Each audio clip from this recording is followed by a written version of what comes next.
사도행전 제가 한번 전체 설교한 적이 있는데요. 오늘 말씀의 본문을 짧긴 하지만 오늘 선택한 이유는 어떤 교회가 세워지거나 또는 어떤 한 영혼이 세워지기까지는 스승이 있었다는 겁니다. 믿음의 선지자가 있어서 그들을 끌어주고 또 그들을 어떻게 보면 기도해주고 그들과 함께 울고 웃었기 때문에 교회가 세워지고 또 한 영혼이 세워지는 겁니다. 하나님이 계시지만 하나님의 뜻은 사람들을 통해서 성취되어지는 것입니다. 그래서 그 사람은 물론 쉽지 않겠죠. 왜냐하면 그 당사자는 어쩌면 더 많이 기도해야 되고 더 많이 성숙해야 됩니다. 그러지 않으면 어린아이 같은 그런 영혼들을 끌고 갈 수가 없습니다. 오늘도 안디옥 교회의 이야기입니다. 안디옥 교회는 잘 아시겠지만 안디옥 교회는 크게 두 가지 특징이 있어요. 처음으로 사람들이 그리스도인 것을 밝혔던 교회입니다. 그러니까 안디옥 교회에 다녔던 사람들 보면서 저 사람들은 쉽게 말하면 예수 믿는 사람 이렇게 불렀던 최초의 교회고요. 두 번째는 이방인, 그러니까 이방 하나님께서 유대인이 아니라 예루살렘 밖에 하나님의 교회를 세웠던 그런 아주 상징적인 장소이기도 합니다. 사랑마을 교회가 10년이 넘었죠. 10년이 넘었습니다. 그 가운데 여러분들의 수고와 또 기도와 눈물이 있었고요. 여러분 모든 교회들이 마찬가지입니다. 교회는 저절로 세워지는 것이 아니라 정말 눈물로 기도했던 그분들의 헌신과 수고가 있었기 때문에 교회가 세워지고 한 영혼이 세워지는 것입니다. 그래서 저는 남들이 볼 때는 좀 연약하지만 저는 이 연약함조차도 하나님이 끌고 가신다고 믿습니다. 하나님은 우리 어떤 외적인 것을 보시기보단 우리 안에서 하나님을 더 사랑하고 예수를 따르는 그 진정성을 보시는 것 같아요. 우리가 물론 이 땅에서 많은 것을 누리고 또 많은 것을 가지면 좋겠지만 그것조차도 하나님의 계획 안에 있기 때문에 그 부르심에 합당하게 사는 사람들은 물론 때로는 마음이 쓰이고 또 마음이 더 가지만 그것들을 뒤로 밀어준 채 주님의 길을 더 가는 전 사람이 이 시대에 부르심을 받는 하나님의 선생님이라고 생각합니다. 오늘 안디옥 교회는 그런 특징이 있어요. 그래서 오늘 안디옥 교회는 사도 바울과 바나바가 세웠던 교회이기도 합니다. 그래서 바울이 꽤나 여기 애착을 가졌고 이 교회의 말씀을 전했던 사람입니다. 그런데 오늘 19절에 보면 19절과 20절에 큰 차이가 있습니다. 어떤 차이냐면 그때는 어떤 일이 있었냐면 스데반 일로. 잘 아시죠? 자, 하나님께서 그때 예수를 보내셨고 예수를 다시 살게 하셨습니다. 그리고 예수님이 40일 동안 이 땅에 계셨다가 제자들한테 너희들은 이제 예루살렘에서 기다려라. 무엇을 줄 텐데 좀 기다리고 기도해라. 라는 명령하셨습니다. 주께서 이제 승천하시는 마지막 장면에서 말씀하셨으니 많은 제자들이 나름대로 모여서 기도했고 잘 아시겠지만 마가의 다락방에서 성령을 받는 역사가 일어납니다. 그들은 성령이 뭔지도 몰랐어요. 여러분들 신앙은 뭐냐면 우리의 지식과 생각으로 따라가는 게 아니고 하나님이 하라면 그냥 하시면 돼요. 어떤 우리의 생각과 잣대를 가지고 이렇다 저렇다 하면 하나님의 일은 기적이 일어나지 않습니다. 어쨌든 이런 성령을 받아서 막 부흥 역사가 일어났습니다. 그런데 사람의 마음이 그렇잖아요. 자, 핍박받고 고난받으면 그것을 뜨고 싶은데 너무 좋으니까 하나님께서 뭐라고 말씀하셨죠? 사도행전 1장 8절에서 너희들 성령 받고 이 땅을 떠나서 세계 곳곳으로 가서 복음을 전해라 이렇게 말씀하셨어요. 근데 너무 사람들이 좋고 교회가 좋은 거예요. 그래서 그 예루살렘 떠나지 않고 자기네끼리 뭉쳐 있었던 거예요. 여러분 한국 교회 어렵죠? 자기만 좋은 거예요. 자기 목회가지고 내가 하는 것이 좋은 거예요. 좋죠. 그럼 좋은 건 행복한 건데 여러분 우리는 하나님의 부르심은 나만 좋으라고 부르신 게 아니에요. 목회도 마찬가지고 뭐든지 마찬가지고 여러분들 내가 좋아하는 거 할 수 있는데 내가 좋으니까 내가 행복하니까 그런 하나님 그것에 부르신 게 아니라 그 이상의 것을 찾기를 원하신다는 거예요. 내가 무엇을 하든 그 일이 하나님의 부르심 어쩌면 그 길이 좁은 길이고 자기 부인의 길인데 가라 하면 믿음을 가지고 한 발짝 뛰는 삶을 살아야 되는데 오늘 예루살렘 교회에 이 사람들은 너무 게 좋은 거예요. 그러다 보니까 하나님 말씀을 잊어가고 어떻게요? 흩어지지 않았어요. 그래서 있었던 계기가 뭐다? 스데반이 돌 맞아 죽는 일이 일어났습니다. 그래서 사방에서 뭐가 들어왔어요? 핍박이 들어왔어요. 우리도 보면 평안하고 모든 것이 잘 되어지면 예수 잘 믿을 것 같은데 그렇지가 않은 분들이 꽤 많습니다. 핍박과 고난이 들어올 때 비로소 기도하게 되고 예수를 자꾸 부르시는 기도를 하는 거예요. 왜 부르시는 기도를 안 하냐? 삶을 하니까요. 내가 부르짖는 기도하지 않아도 여전히 내가 무언가 할 수 있고 내가 여전히 내가 뭘 애쓰면 이 상황들이 나아질 거라 생각 같습니다. 맞아요. 여러분 그 생각은 공감할 수 있는데 하나님이 일할 수가 없습니다. 자, 그래서 어떻게 했어요? 핍박이 들어오니까 흩어졌습니다. 이거는 자의로 흩어진 게 아니라 어쩔 수 없는 환경이 그들을 그렇게 만들었고 하나님의 뜻이 이루어져 가는 과정이었어요. 하나님의 뜻은 뭐예요? 너희들 성령 받으면 자, 예루살렘에서 흩어져서 너희들은 복음을 전해야 돼. 이게 하나님의 뜻과 부르심이었는데 그들은 거기에 어떻게 환경에 매여서 싫어. 다 잊어갔다는 거죠. 우리가 너무 좋으면 다 잊어가는 거예요. 하나님 향한 마음, 하나님에 대한 진실, 하나님에 대한 사랑들 잊어가는 거예요. 내 삶에 거기 갇혀서 이게 마치 내 인생을 모든 것들이 보장한 인생처럼 살아가는 거예요. 그러다가 어떻게 하나님이 주변의 일들을 것들을 통해서 나를 어쩔 수 없이 밖으로 밀어내는 일들을 펼치게 되시죠. 그래서 막 복음을 전하는데 그때의 스데반의 일로 일어난 환란으로 성경도 이것을 환란이라고 말해요. 왜? 하나님은 환란을 좋아하지 않죠. 하나님은 하나님 자녀가 행복하고 정말 기분 좋게 살기 원하세요. 그러나 때로는 우리가 하나님의 부르심에 합당하게 살지 못하면 하나님은 어떻게 한다? 환란이라는 도구를 사용하신다. 저도 싫어요. 저도 환란을 통해서 목사가 됐거든요. 네, 맞습니다. 저도 환란이 없었다면 전 목회 안 합니다. 제가 돈 얼마 좋아하는지 아세요? 저 지금 돈 많이 벌었을 거예요, 진짜. 네, 저 그렇게 무능력한 사람이 아닙니다, 여러분. 인정도 받았고요. 어떤 사장이 저한테 자기 사업체도 물려주려고 했어요. 그러나 저는 환란이 들어오니까 방법이 없는 거죠. 방법이 없죠. 어떻게 해야 돼요? 도망가야죠. 그럼 도망가지 어떡합니까?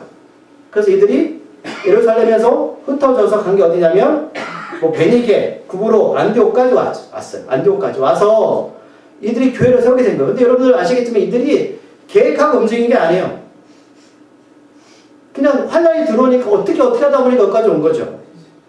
그럼 제가 뭐 목사가 돼서 앞으로 제가 뭐 신학교에 들어가서 앞으로 20년 뒤에 뭐 30년 뒤에 생각을 하죠. 나도 남들처럼 이런 목회를 할 거야. 여러분 그건 생각에 불과한 거죠. 하나님의 부르심은 알 수가 없습니다. 그래서 이들이 거쳐서 안디옥까지 왔어요. 와서 교회를 세웠는데 거기서 19절 후반절에 보니까 어떻게 해요? 유대인에게만 말씀을 전했다. 유대인에게만. 그러니까 이방인들, 그러니까 유대인 아닌 사람들한테는 말씀을 전하지 않고 유대인에게만 말씀을 전했다. 이유가 뭘까요? 여전히 그들은 하나님의 구원의 대상자는 우리만이다. 그리고 초창기에 유대인들이 많이 예수를 믿었으니까 물론 그 마음을 알아요. 그러나 이들은 편협된 생각으로 예수를 믿었다는 거예요. 교회 공동에 들어왔는데 이방인들이 눈에 들어오지 않습니다. 우리가 복음을 전하려면 여러 가지 말들을 하죠. 그렇죠? 인간적인 생각에는 여러분 이해할 수 있습니다. 왜요? 하나님도 우리의 상황을 아시죠? 이래서 저래서 맞습니다. 그러나 하나님 뭐라고 말씀하세요? 내가 널 부른 건 그런 상황을 몰라서 부른 게 아니라고 말씀하는 거예요. 그런데 우리는 뭐요? 여러 가지 이유를 대죠. 그러나 여러분 예수 십자가에 왜 죽으셨어요? 왜 성령을 허락하셨습니까? 우리가 다 할 수 있다면 예수가 십자가에서 죽으실 필요가 없습니다. 우리가 할 수 없으니 보혜사 돕는 자 성령을 허락하신 건데 우리는 자꾸 우리 안에 갇혀서 모세처럼 뭐예요? 전 말을 하지 못하니 바로에 가서 하나님의 뜻을 전달할 수가 없어요. 라고 변명거리만 찾고 있습니다. 물론 저는 이걸 탓하고 싶은 마음 없어요. 저도 그러니까. 인간적인 생각에 그래 이건 안 돼. 머릿속 대단합니다. A는 안 되고 B는 안 되고 C도 안 돼. 그럼 하나님 뭐라고 말씀하세요? 내가 널 몰라서 부른 게 아니라고 말씀하는 거예요.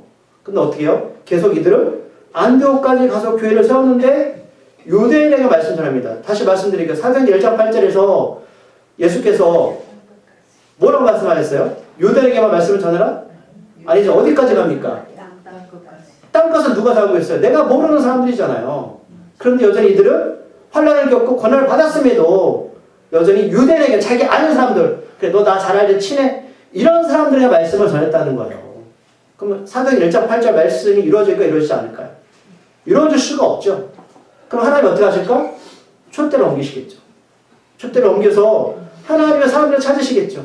그래서 그들 통해서 하나님의 뜻을 다시 이루시게 될 겁니다. 하나님의 일은 우리가 하지 않아도 하나님께서 직접 하십니다. 우리가 여러분 기독교 역사 가운데 많은 고난과 핍박이 있었고 어려움이 있었지만 하나님의 계획과 뜻은 여러분 멈춰진 적이 한 번도 없습니다. 지금도 계속 성취해 가고 있어요. 그런데 사람들은 뭐예요? 하나님 일을 생각하지 않고 누가 일을 한다? 내 일을 합니다. 자기를 합니다. 자기 생각만 합니다. 여러분 예수가 자기 생각만 했으면 십자가에 죽을 수 있습니까? 없죠. 하나님 이 잔을 옮겨주세요. 하지만 주의 뜻이 하나님 뜻이라면 제가 그 길을 가겠습니다 라는 믿음이 물론 쉽진 않지만 그런 믿음으로 우리가 하나님 앞에 서서 하나님의 기적과 표적이 일어나는 거예요. 자, 그런데 그 중에 뭐예요? 그 중에 누구예요? 베니게와 구보와 안디옥까지 갔던 그들 중에 여러분 다 움직인 게 아니에요. 교회를 세웠지만 그들 중에 누구예요? 구브로와 구레네 몇 사람 이 안디옥에 이르러 자 하나님의 뜻은 막 여러 사람을 통해서 성취되었지만 그들은 대다수 사람들은 자기의 상식 안에서 몇몇 유대인에게만 말씀을 전하는 그런 궁핍한 복음 전도에 갇혀 있었습니다. 그러나 그 중에 안디옥에 갔던 그 중에 알 수 없지만 구브로와 구레네 몇 사람이 안디옥에 이르러 헬라인에게 말합니다. 헬라인 누구냐? 그리스도에 있는 사람들. 그리스에 있는 사람들. 이방인들이에요. 자, 그러면 왜 모든 사람들은 왜 이런 헬라인한테 관심이 없었을까? 맞아요. 여러분, 모든 교회가 모두 여기 관심 있는 게 아니고요. 모든 그리스도인들이 관심 있는 게 아닙니다.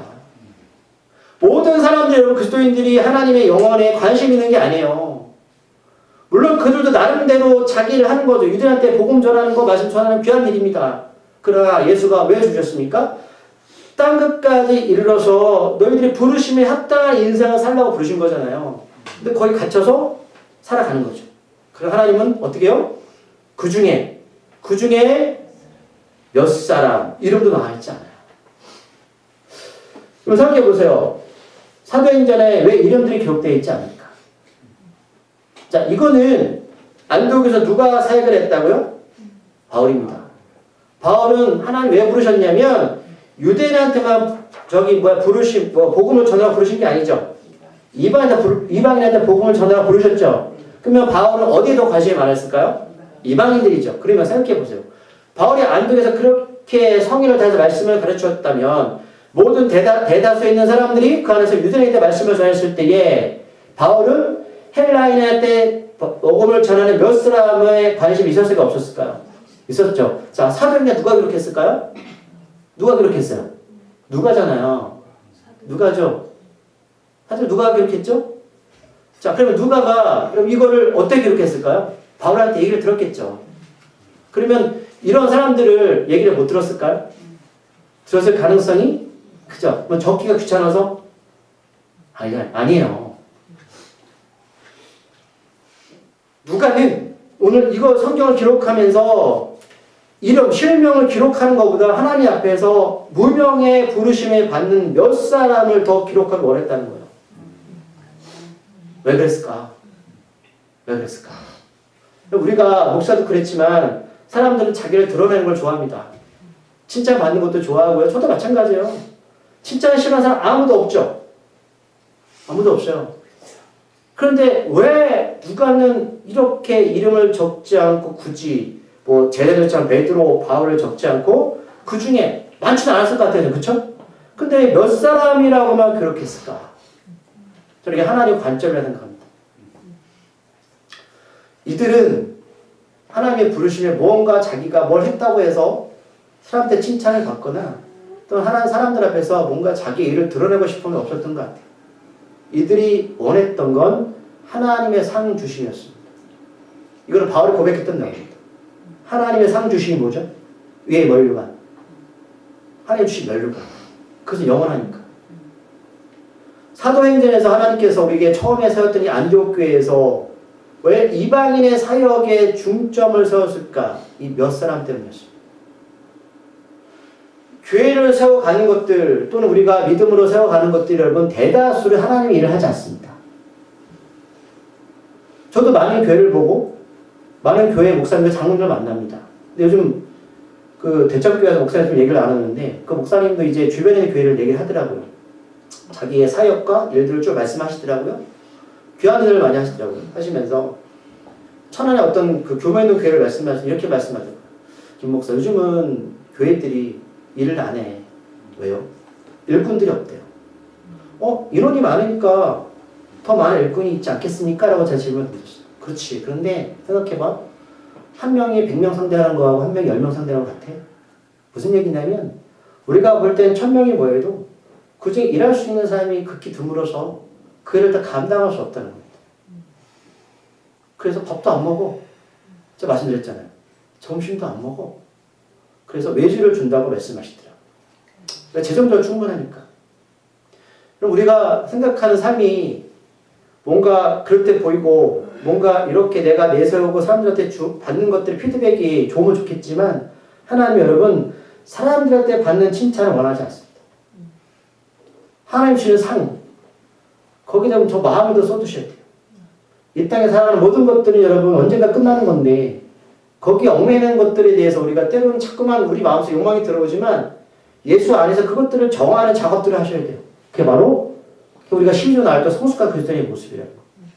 부르시는 사람들은 여전히 우리가 아무도 모르는 곳에서 애써 일하는 사람들이 많다는 거예요. 그래서 대척교회도 5월달 첫 주는 도시락을 한 500개를 만든대요. 500개 만들어서 누가 먹냐? 자기끼리 먹는데요. 그런데 새벽 4시부터 나와서 그 일을 한다는 거죠. 그래서 그거 누가 하십니까? 근데 이제 목사님이 몇몇 분들을 말씀해 주시는 거죠. 이분들 때문에 이걸 계속 진행하고 있어. 원래 주변에 있는 분들한테 드린대요. 도시락. 그러니까 반찬이 굉장히 많더라고요. 재정도 많이 들어가서 재정의 문제가 아니라 그 일을 하시는 몇몇 분들 때문에 이 일이 끊어지지 않고 계속 5월달 첫 주에 진행된다고 말씀하더라고요. 그러나 이것도 언제 끝날지 모르겠어. 하지만 오래됐으니 내년도 하겠죠.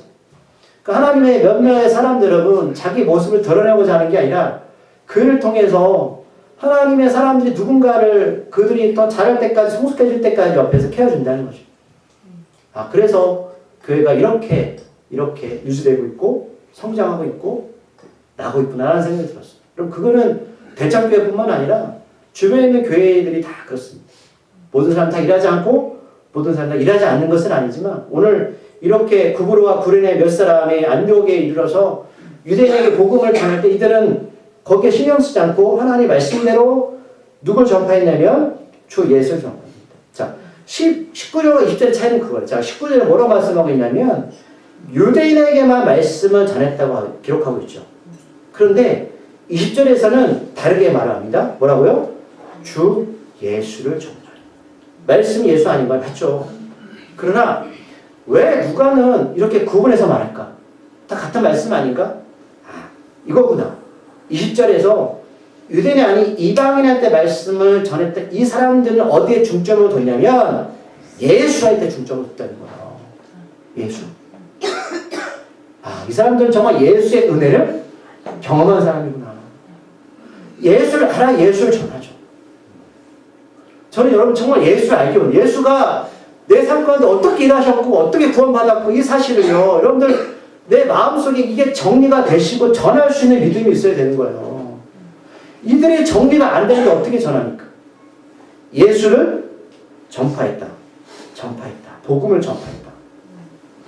어쩌면 19절에서는 여러분 추상적이잖아요. 말씀을 전하는 거 어디 구약에 어떤 말씀? 물론 예수가 있겠지만 오늘 누가는 이 사람들을 예수라는 걸 좁혀가면서 복음을 전했다는 거예요. 그러면 자 21절 말씀 읽을게요. 시작. 주의 손이 그들과 함께 하심에 수많은 사람들이 믿고 주께 돌아오더라. 아멘. 그럼 보세요. 자, 누가 이걸 기록할 때, 자, 19절과 20절 사이에 21절 말씀을 껴놓으면 안 됩니까? 되죠? 문맥이 다르게 이상한 게 하나도 없습니다.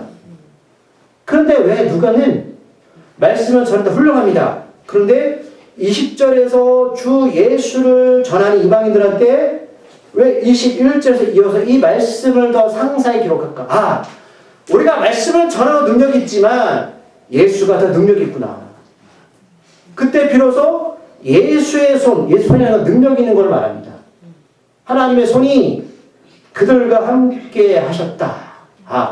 말씀을 전하는 것이 하나님과 함께 하는 거지만 더 구체적으로 더 깊게 예수 안에 들어갔을 때 하나님께 우리가 함께 하시는구나. 이걸 말씀하는 거잖아요. 예수를 모르는데 어떻게 전할 수 있어요? 내가 너에게 분부한 모든 것들을 가르쳐 지키게 하라. 내가 무엇을 배웠다면 남들이 가르칠 만큼의 능력이 있어야죠. 근데 수십 년을 예수 믿었는데 예수가 누군지를 모르고 예수를 가르치지 못한다면 점검해 보셔야 된다는 거예요. 하나님의 손이 그들과 함께 하셔. 누구예요? 구브로와 구르네 몇 사람들. 분명히 이 사람들과 함께 하셨다는 거예요. 하나님의 능력은 이렇게 나타나는 거예요. 그 몇 사람의 능력. 무명의 사람들. 하나님의 상주심을 기대하는 사람들.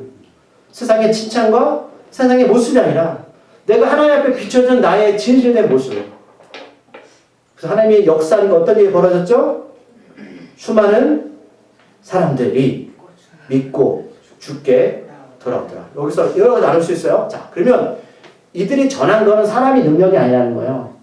하나님이 함께 하셨더니 수많은 사람들이 몇 명인지 모르겠지만 믿었다. 누굴 믿었다는 거예요? 예수를 믿었다는 거죠. 제가 물어보는데 여러분 예수 밖에 있는 사람들 예수 아는 것과 우리가 아는 예수가 무슨 차이가 있으세요? 차이가 있죠. 그들이 예수는 구원자가 아니에요. 예수? 좋은 분, 선한 분. 근데 우리한테 뭐예요? 예수는 날 위해 십자가에 죽으시고 다시 사신 존재, 내 삶의 주인, 나의 왕, 나의 모든 인도자, 목회이든 뭐든 내가 사는 모든 발걸음의 주인, 이것을 인정하는 삶이잖아요. 그럴 때 하나님이 함께 하시는 거죠. 그때 복음을 전했더니 찬양을 했더니 귀신이 쫓김을 당하고 막혔던 삶의 형통의 길로 가고 아팠던 인생이 치유 역사를 가는 거잖아요. 그건 사람의 능력이 아닙니다. 하나님을 두려워하는 몇몇의 사람들이 예수만 전했더니 하나님 그와 함께 하셨다. 뭘 믿었다? 예수를 믿는 거죠. 유대인들은 누굴 믿어요? 하나님만 믿었잖아요. 예수를 정말 믿고 계세요? 그럼 전하셔야죠. 믿었다면 전하셔야죠. 근데 확실히 아셔야죠. 예수가 누군지. 믿고 죽게 돌아오더라. 그리고 인생 여러분 절망을 가는 인생이잖아요. 다시 돌아온다는 건 뭐예요? 생명으로 얻는 삶을 얻게 되는 거죠.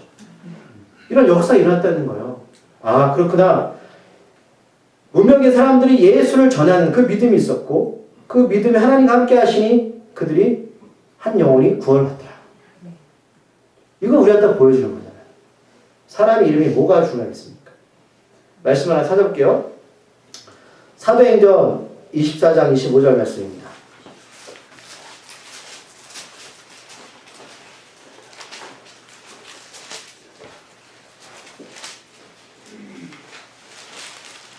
사도행전 24장 25절.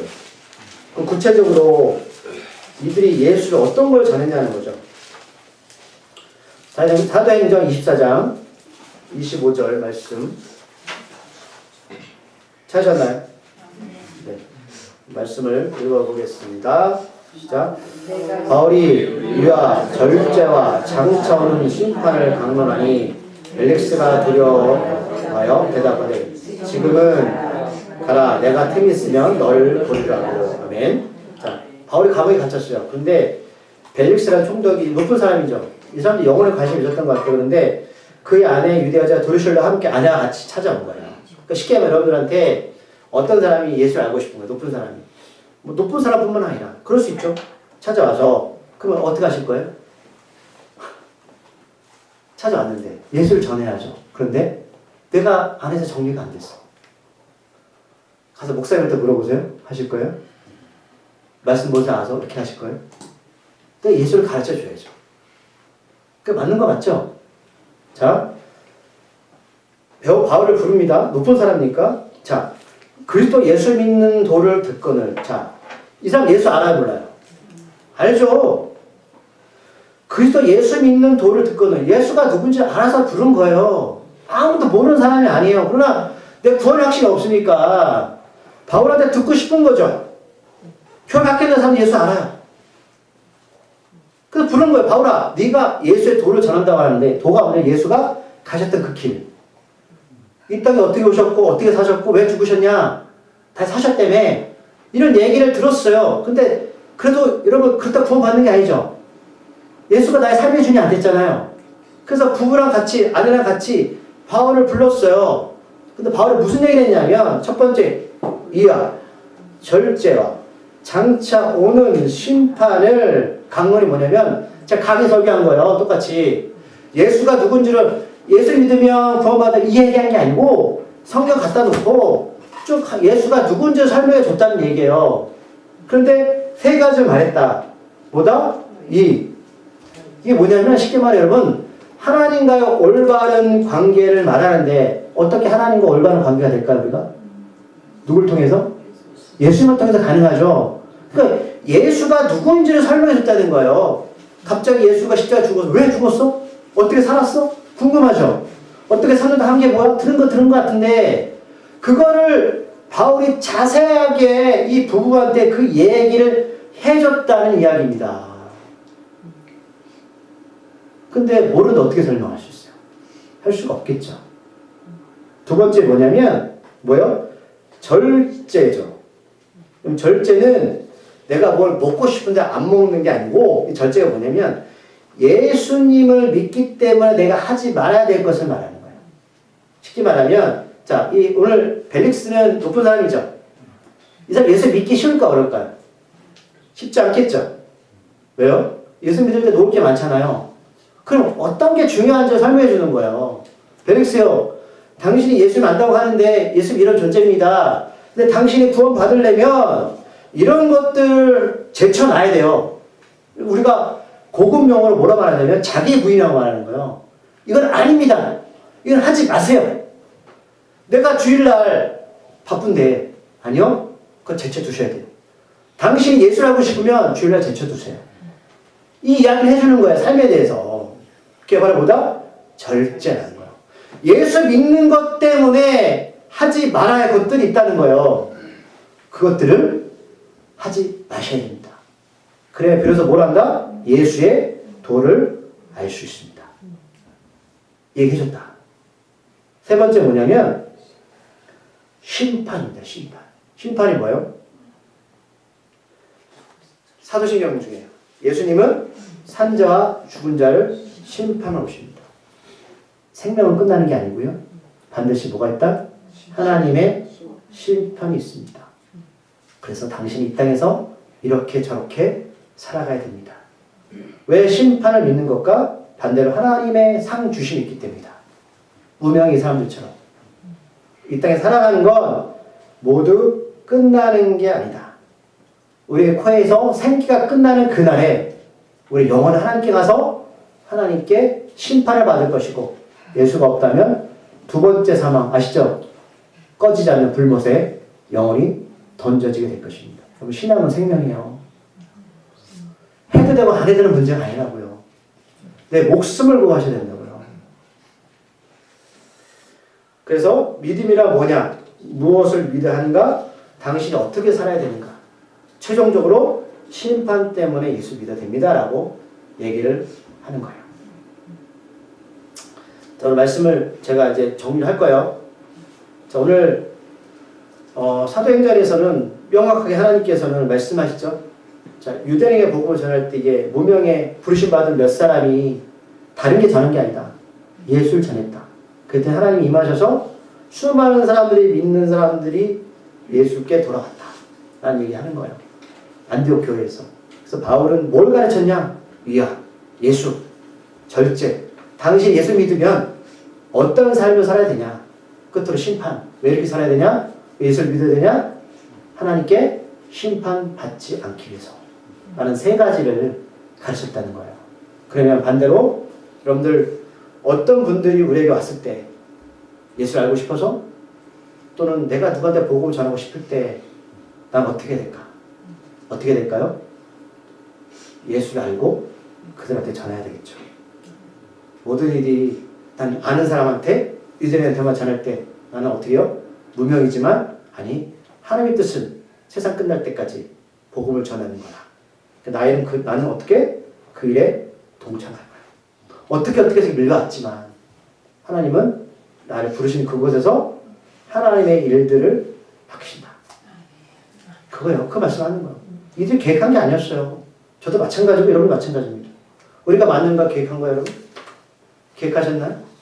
전 계획한 적 없어요. 근데 하나님이 여기까지 부르셨잖아요. 그러면 왜 부르셨을까? 그럼 내가 이 자리에서 어떤 일을 해야 될까? 단 한 가지입니다. 주 예수를 전파하십시오. 전파하십시오.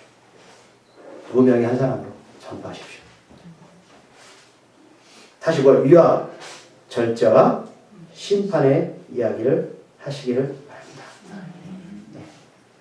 기도하겠습니다. 하나님, 먼저 태어났다는 건, 먼저 예수를 믿었다는 건 참 기쁜 일입니다. 그런데 주께서 이 땅에 부르신 것은 우리가 나만 믿고 예수 믿는 게 아니고 날 통하여서 오늘 말씀처럼 운명의 몇 사람을 통해서 안디옥 교회가 변화된 것처럼 예수를 전하기 위해서입니다. 내 생각으로 살게 하지 마시고 하나님께서 나에게 주신 말씀, 은혜, 사명, 부르심 여기에 명확한 기준을 세우고 살아가는 인생이 되게 하여 주시옵소서. 하나님 우리를 너무나 잘 아십니다.